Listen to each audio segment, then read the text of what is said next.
우리가 인생을 살아가면서 만날 수 있는 가장 중요한 세 가지 만남이 있습니다. 첫 번째는 천륜이라고도 부르는 부모님과의 만남입니다. 그래서 사람이 인생을 살아가면서 어떠한 부모님을 만났느냐, 어떠한 가정 안에서 자랐느냐는 그 사람의 인생에 엄청난 영향을 미칩니다. 그래서 절대적 통계라고는 할 수 없겠지만 감옥에 들어간 범죄자들을 대상으로 이렇게 조사해 보면 대부분 가정 환경이 불우했고 부모에게 충분한 사랑을 받지 못했고 또 폭력적이고 방임하는 가정 안에서 자란 사람들이 제법 많다는 통계를 볼 때가 있습니다. 다시 말해 어떠한 가정에서 어린 시절을 보냈느냐, 어떠한 성품과 어떠한 직업과 어떠한 가치관을 가진 부모 아래에서 자랐느냐에 따라서 자녀의 인생도 달라진다라는 것입니다. 그런데 여러분들처럼 이렇게 경건한 부모님을 만나 믿음의 가정에서 태어나고 자란 사람들은 어릴 적부터 하나님을 섬기고 경외하며 이웃을 사랑하고 겸손하고 또한 온유한 삶을 배우기 때문에 하나님의 뜻대로 살아갈 확률이 훨씬 더 높다라고도 할 수 있습니다.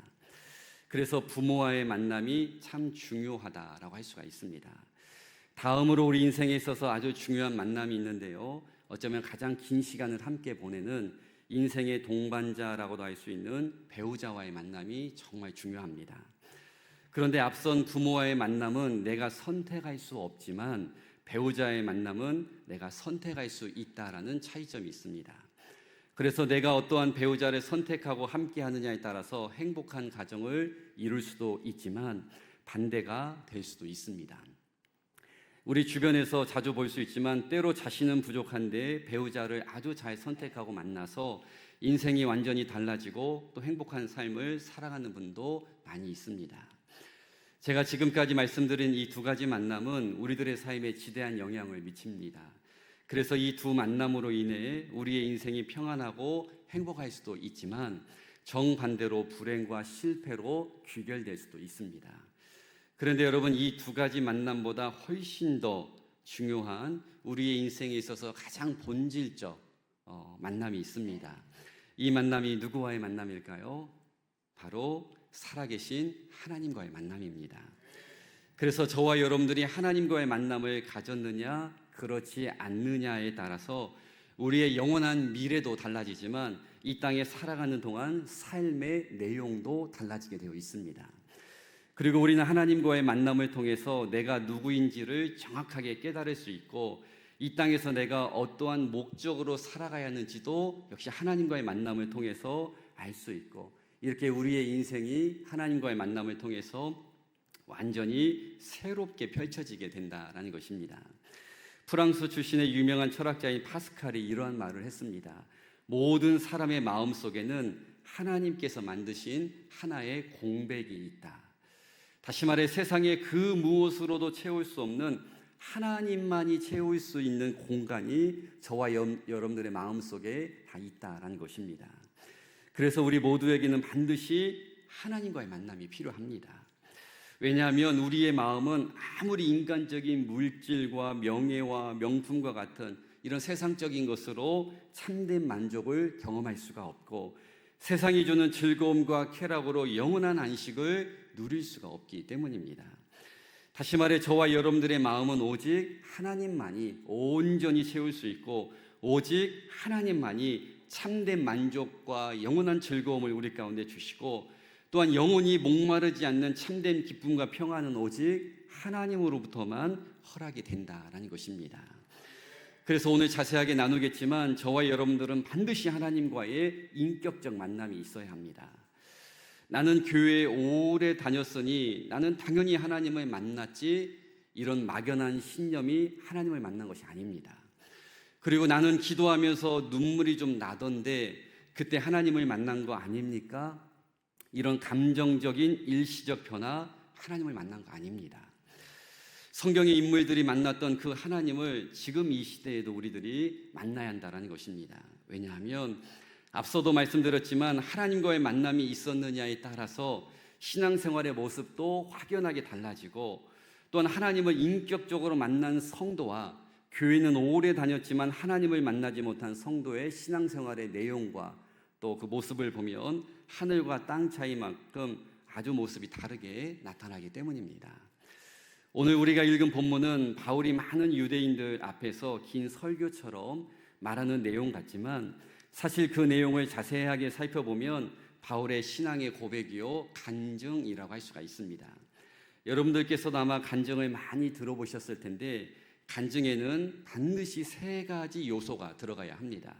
첫 번째는 예수님을 만나기 이전에 나의 상태가 어땠는지, 나의 모습이 어땠는지 나눔이 들어가야 하고, 다음으로 내가 예수님을 어떠한 과정과 계기로 만났는지에 대한 고백이 담겨져야 하고, 마지막으로 예수님을 만난 이후에 내 삶이 어떻게 달라졌는지 이 변화에 대한 내용이 간증 안에는 반드시 포함이 되어야 합니다. 그런데 오늘 본문에 드러난 바울의 신앙 고백을 보면 이 세 가지 요소가 다 포함이 되어 있습니다. 3절부터의 말씀을 보면 바울은 가장 먼저 예수님을 믿기 전 자신이 어떠한 삶을 살았는지, 영적으로 어떠한 상태에 있었는지를 자세하게 우리에게 말해주고 있습니다. 그는 유대인이었지만 그래서 율법의 엄한 교훈을 받았고 하나님에 대한 열심을 가지고는 있었지만 예수 믿는 사람들을 결박하고 감옥에 넘기는 일에 선봉에 섰던 핍박자였다라고 정직하게 고백을 하고 있습니다. 다시 말해서 예수님을 만나기 전 자신의 삶의 모습은 그리스도인들을 대적하고 핍박하는 박해자 그 자체였다라는 것을 먼저 밝히고 있습니다. 그리고 이어지는 6절부터의 말씀을 보면 그는 자신이 예수님을 어디에서 어떠한 과정을 통해서 만났는지 언급이 되어 있는데 그는 다메섹이라는 곳에서 큰 빛과 큰 음성으로 다가오신 예수님을 만나게 되었다라고 말하면서 그때 들려왔던 그 예수님의 음성이 무엇이었는지까지도 자세하게 소개를 하고 있습니다. 또한 우리가 내용이 길어서 다 읽지는 못했지만 14절부터의 말씀을 보면 예수님을 만난 이후 그가 아나니아를 통해서 세례를 받고 그 후에 하나님께서 너를 멀리 이방인에게로 보내리라라는 이 사명을 받았다라는 사실도 역시 언급을 하고 있습니다. 이처럼 바울은 자신이 예수님을 만난 과정과 내용을 유대인들 앞에서 구체적으로 설명을 하며 자신의 신앙의 고백을 했다라는 것입니다. 그렇다면 여러분, 왜 바울은 다른 많은 이야기도 할 수 있었을 텐데 많은 사람들 앞에서 자신이 하나님을 어떻게 만났는지 왜 이 간증의 내용을 길게 나누었던 걸까요? 그 이유는 바로 하나님을 인격적으로 만났을 때 참된 변화가 일어난다라는 것을 강조하기 위함이었다라는 것입니다. 다시 말해 율법과 간습에 빠져서 하나님에 대해서 알기는 했지만 그 하나님께서 보내신 이 땅의 구원자가 되시는 예수 그리스도를 부인하는 유대인들을 향해서 나처럼 예수님을 인격적으로 만나는 체험이 있어야 한다는 것을 영적으로 도전하고 있었다는 것입니다. 그래야 과거의 바울처럼 헛되고 낭비되는 인생을 살아가는 것이 아니라 남은 인생을 주님을 위해서 하루하루 복되고 존귀한 인생을 살아갈 수 있기 때문에 자신의 과거 또 현재의 모습을 바울은 상세하게 자신의 동족인 유대인들에게 나누었다라는 것입니다. 여러분, 우리가 믿는 기독교는 체험의 종교입니다. 불교나 다른 사이비 종교들처럼 명상이나 해탈과 같은 인간적인 깨달음으로 영적인 경지에 이르는 것이 아니라 살아계신 하나님과의 인격적 만남을 통해서 저와 여러분들은 구원을 받게 된다라는 것입니다. 그래서 여러분, 제가 정말로 많이 강조했지만 신앙생활에 있어서 가장 중요한 한 가지는 우리가 하나님을 인격적으로 만나는 것, 이게 제일 중요하다라는 것입니다. 이렇게 말씀을 듣는 가운데 또는 기도하는 가운데 아니면 찬양하는 가운데 인격적으로 하나님을 반드시 만나셔야 합니다. 만약 바울이 나누고 있는 이 체험과 간증이 없이 신앙생활을 한다면 아무리 신앙의 연수가 길고 직분을 가지고 있어도 신앙이 성숙하고 성장하지 않고 삶의 진정한 변화가 나타나지 않으며 하나님을 알지만 하나님을 신뢰하지 않는 모순적인 신앙생활을 하며 살아갈 수가 있다는 것입니다. 그리고 바울처럼 하나님을 전격적으로 만나고 체험할 때만이 복음을 전하는 증인의 삶을 우리가 살아갈 수가 있습니다. 여러분, 내가 먼저 좋은 것을 사용해보고 경험해야 자신 있게 외칠 수 있는 원리와 똑같습니다. 만약 여러분들께서 새롭게 신발을 한 켤레 사셨는데 이 신발이 신을수록 너무 편하고 가볍고 디자인도 너무 예쁘고 그런데 값도 너무 싸다라면, 이렇게 좋은 신발이라는 감동이 왔다라면 그 신발을 여러분들이 친구들이나 가족들, 지인들에게 선전을 할까요? 안 할까요? 당연히 이거 한번 사보라고, 너무 좋다고 선물도 해주고 또 소개도 할 겁니다. 내가 신어봐서 너무 좋으면 입을 열어서 외치게 되어 있다는 것입니다. 마찬가지로 내가 만난 하나님이 너무 좋고 귀하고 가치 있고 내 삶에 꼭 필요한 분이라는 확신이 있으면 우리는 빌립과 같이 와 보라 라고 자신 있게 예수님을 전하는 귀한 성도가 될 수 있다는 것입니다. 그래서 여러분, 반드시 주님을 인격적으로 만나야 하는 것입니다. 하나님과의 만남이 있을 때에만이 바울과 같이 숱한 고난과 어려움이 와도 뿌리 깊은 나무와 같이 흔들리지 않고 꾸준하게 기복 없는 신앙생활도 할 수 있게 되기 때문입니다. 자, 제가 이 시점에서 여러분들에게 한번 영적으로 진지하게 질문해 보겠습니다. 여러분들은 예수님을 인격적으로 만나셨습니까? 여러분들께서는 바울처럼 삶 속에서 예수님을 분명히 만남으로 삶의 변화를 경험하셨습니까? 과거에는 나도 그리스도인들을 부정적으로 보고 핍박하는 사람이었고, 또는 술과 담배 등 세상의 쾌락과 물질을 쫓아 살아가는 세상 사람들과 똑같은 삶을 살았는데, 어떠한 특별한 계기 또는 하나님의 말씀을 통해서 참된 회심과 변화를 경험하셨느냐라는 영적 질문입니다. 만약 이 질문에 자신 있게 아멘 할 수 없다라면 오늘부터 여러분들 기도 시간마다 꼭 이렇게 하나님 앞에 간구하셔야 합니다. 하나님, 저도 하나님을 인격적으로 체험적으로 만나게 하여 주옵소서. 말씀을 통해, 기도를 통해, 찬양을 통해 삶의 현장에서 하나님 저를 만나 주옵소서. 이렇게 큰 사모함을 가지고 간절히 간구하면 하나님께서는 반드시 여러분들 각자에게 맞는 방법과 상황을 통해 만나 주신다라는 것입니다. 그렇다면 여러분, 지금부터가 중요한데요. 우리가 삶의 현장에서 어떻게 하나님을 인격적으로 만날 수 있을까요? 하나님을 인격적으로 만나는 게 중요하다는 것은 이미 배웠는데 어떻게 하나님을 만날 수 있을까요? 다른 표현으로 하면 우리가 어떠한 믿음을 가질 때 주님을 인격적으로 체험하는 삶을 살아갈 수가 있을까요? 저는 오늘 성경에 나와 있는 한 가지 비결을 여러분들에게 소개하려고 합니다. 다시 한번 강조하지만 말씀을 잘 경청하셔서 우리 백석교회 성도들 가운데 단 한 사람도 예수님을 인격적으로 만나지 못해서 하나님도 섬기고 세상도 섬기는 이런 이중적 그리스도인이 아니라 온전히 하나님을 섬기고 또는 하나님의 뜻대로 살아갈 수 있는 신실한 성도들이 될 수 있기를 주님의 이름으로 간절히 축복합니다. 창세기 12장에 보면 하나님께서 아브라함이라는 사람에게 찾아오셔서 이렇게 말씀하셨습니다. 너는 고향과 친척과 아버지의 집을 떠나 내가 너에게 보여줄 땅으로 가라, 이렇게 명령하셨습니다. 잘 아시는 것처럼 그 당시에는 수백 년 대대로 머물던 안식처를 떠난다라는 것, 엄청난 위험 부담을 알아야 하는 큰 일이었습니다.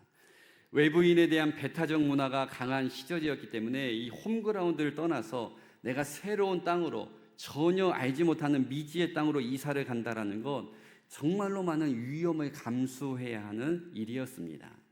그러나 이어지는 말씀에 보면 아브라함은 하나님께서 이렇게 명령하셨을 때에 즉시로 순종해서 조카 롯과 함께 고향을 즉시로 떠났습니다. 그때 그의 나이 75세였다라고 성경은 이야기합니다.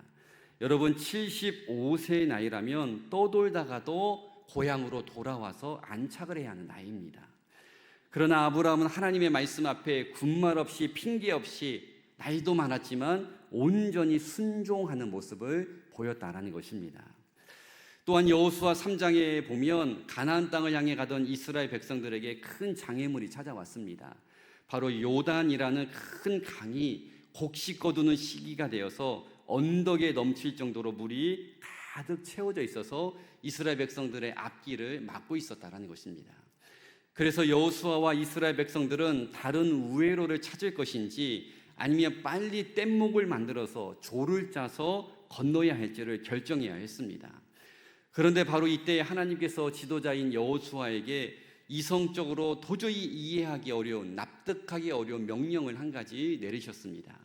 여호수아 3장 8절 말씀인데요. 너는 언약궤를 맨 제사장들에게 명령하여 이르기를 너희가 요단 물가에 이르거든 요단에 들어서라 하라 라고 명령하셨습니다. 앞서 설명을 드렸지만 요단강은 냇가와 같이 우리 발목 정도만 닿는 얕은 강가가 아니라 지금 사람의 키의 몇 배가 되는 깊이를 가진 큰 강이었다라는 것입니다. 그런데 하나님께서 이러한 요단강에 지금 어떻게 하라고 명령하셨습니까? 무거운 언약궤를 맨 제사장들을 물속으로 그냥 걸어가게 하라 이렇게 말씀하셨습니다. 다시 말해 하나님의 명령은 말 그대로 목숨을 걸어야 하는 깊은 물속으로, 그것도 무거운 물건을 메고 들어가야 하는 정말로 순종하기 어려운 명령이었던 것입니다. 이 외에도 여리고성 앞에서 적군들이 다 지켜보는 가운데 완전한 무방비 상태가 될 수 있는 할례를 행하라라고 하나님은 명령하셨고, 또 견고한 여리고성 앞에 있을 때에도 오히려 싸우라고 했던 것이 아니라 수백만의 백성들을 이끌고 침묵으로 여리고성을 그냥 13바퀴를 돌으라 이렇게 명령하셨습니다. 사실 이 모든 명령들이 우리가 머리로 인간의 상식으로 생각해 볼 때에 완전히 바보 같은 일이고 패배를 자초하는 일 같았지만 하나님은 그렇게 분명히 이스라엘 백성들에게 명령하셨습니다. 그런데 여러분, 제가 지금까지 말한 이 모든 사건들의 결론이 어떻게 펼쳐졌을까요? 무작정 그리고 아주 무모하게 안식처를 떠난 것으로 보였던 아브라함의 인생이 얼마 가지 않아 망하고 사람들에게 조롱받는 가벼운 인생이 되었습니까? 잘 아시는 것처럼 그는 100세의 아들 이삭을 얻는 기적의 주인공이 되었을 뿐만 아니라 우리도 그 안에 포함이 되지만 이 땅의 수많은 성도들의 믿음의 조상이라는 가장 큰 영예로운 믿음의 소유자로 하나님께 인정을 받게 되었다라는 것입니다. 또한 요단강 앞에서 하나님의 명령에 순종했던 여호수아와 제사장들 역시 요단강을 평지처럼 걷는 기적의 주인공이 되었고, 여리고성 역시 단 한 번의 싸움도 하지 않고 가장 요새와 같은 견고한 성이었지만 무혈 입성하는 큰 은혜를 경험하게 되었다라는 것입니다. 쉽게 말해 하나님의 말씀 앞에 순종했을 때 그들의 삶에 하나님께서 펼쳐주시는 기적의 주인공이 되었다라는 것입니다. 다시 말해 하나님의 말씀 앞에 순종의 믿음을 보였을 때 그들의 삶에 강하게 역사하시는 하나님을 직접 체험하게 되었던 것입니다. 여러분, 우리는 성경에 나오는 이 많은 기적의 스토리를 통해서 우리 모두가 삶 속에서 하나님을 체험하고 직접 만날 수 있는 아주 중요한 비결을 한 가지 깨달을 수가 있습니다. 그 비결은 바로 믿음의 도전이라고 할 수 있는 순종의 믿음이 준비되어 있으면 반드시 그 과정 속에 하나님을 만나게 된다라는 것입니다. 제가 이전에 한번 나누었던 이야기인데요. 빽이 도대체 누구야? 라는 책에 보면 다니엘 명이라는 장로님의 간증이 나옵니다. 장로님이 대학을 졸업하고 미국에서 취업을 하려고 할 때에 감사하게도 미국의 6대 회계 법인 중에 4곳에서 함께 일하자라고 제안이 들어왔습니다. 모든 회사들이 연봉과 근무 환경이 너무나도 좋았습니다. 그래서 그곳에 들어가 열심히 몇 년만 일하기만 하면 금세 부자가 될 것 같았습니다. 그런데 안타까운 사실은 다니엘 명 장로님이 그리스도인인데 높은 연봉과 좋은 환경으로 제안했던 회사 4곳 모두가 주일에도 일하는 조건이었습니다. 그래서 높은 연봉을 선택해야 할지 아니면 이 모든 회사들을 내가 포기하고 하나님의 뜻대로 주일 성수를 선택해야 할지 갈림길에 놓여지게 되었습니다. 여러분 같으면 어떻게 하시겠습니까? 그러나 믿음이 좋았던 다니엘 명 장로님은 과감하게 높은 연봉 또한 화려한 스펙을 다 포기하고, 우리나라로 말하면 삼성, LG, SK 대기업 포기하고 나는 주일을 성수하겠습니다, 안식일을 거룩히 지키라라는 이 하나님의 명령에 순종하기로 결단을 했습니다. 그래서 어쩔 수 없이 1등에서 4등까지 회사에 들어가지 못하고 다 포기하고 주일 성수를 보장해준 6등 회사에 입사하게 되었습니다. 연봉도 당연히 적었고 근무 환경도 상대적으로 좋지는 않았습니다. 그래서 주위의 많은 사람들이 다 바보 같은 선택을 했다라고 조롱 섞인 말을 하기도 했습니다.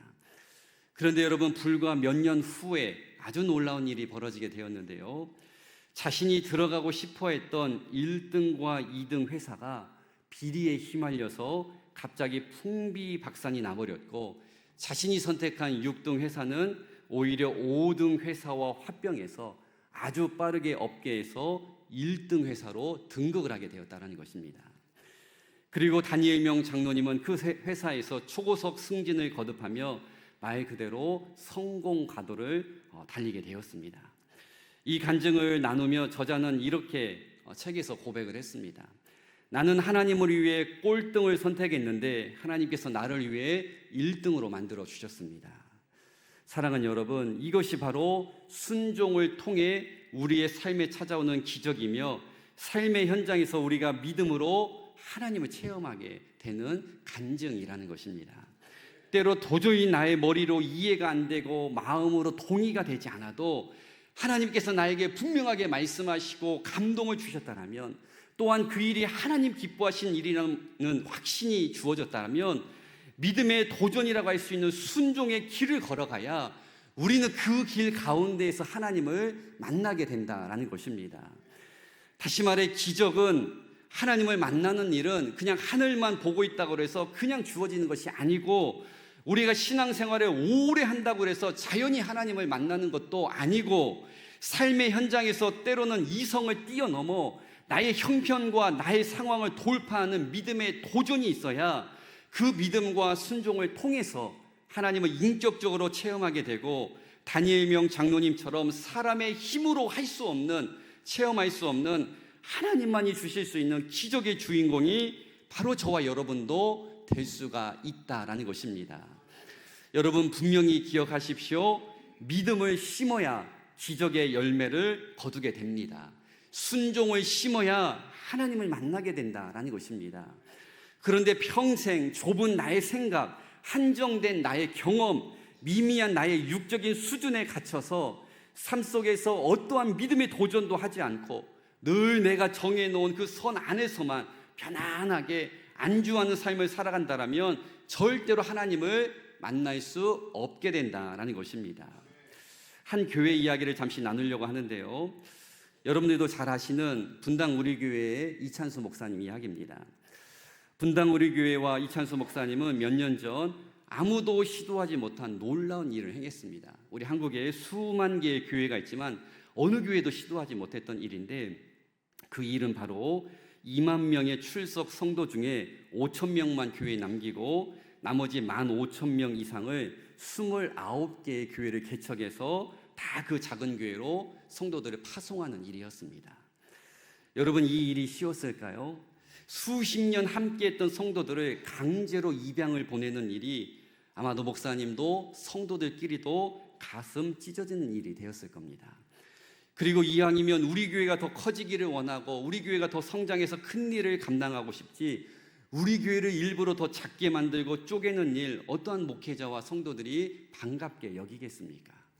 그러나 이찬수 목사님께서는 기도하는 가운데 하나님께서 이 일을 분명하게 말씀하셨고, 이 분립개척이 분당 우리 교회를 향한 하나님의 뜻이라는 확신을 주셨기에 때로는 큰 비난도 받았고 성도들을 설득해야 하는 긴 시간도 필요했고 수백억이라는 재정도 들어가야 하는 손실도 있었지만 순종과 믿음으로 그 길을 걸어가셨습니다.